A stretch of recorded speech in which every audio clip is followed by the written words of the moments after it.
রূপগঞ্জে আইনশৃঙ্খলা বাহিনীর সাথে একটি পোশাক কারখানার শ্রমিকদের তুমুল সংঘর্ষ হয়েছে। এতে পথচারী, সাংবাদিক সহ অর্ধশত আহত হয়েছেন।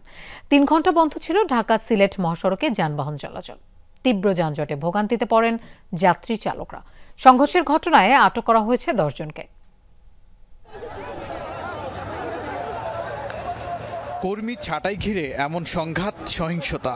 আইনশৃঙ্খলা বাহিনীর সাথে সংঘর্ষে জড়ায় রূপগঞ্জের রবিন টেক্স কারখানার শ্রমিকরা।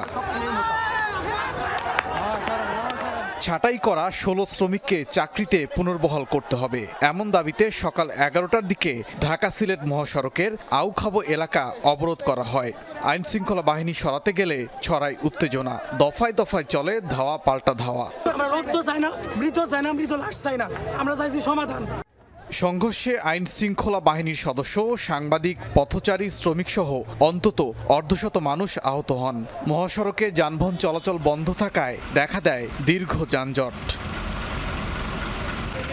শ্রমিকদের যে দাবি রয়েছে, আমি শ্রমিকদেরকে অনুরোধ করব, আপনাদের দাবি নিয়ে আমরা ম্যানেজমেন্টের সাথে বসে এটি একটি টেবিলের মাধ্যমে আমরা এটা সমাধান করব। কিছু উস্কানিদাতা বা বহিরাগত কিছু লোক এখানে থাকতে পারে, তারা এই ঢাকা সিলেট হাইওয়েটা বন্ধ করে কিছু নাশকতামূলক কার্যক্রম করেছে। আপনারা দেখেছেন আমার গাড়িতেও ভাঙচুর করা হয়েছে, আমাদের উপর ইট পাটকেল নিক্ষেপ করা হয়েছে।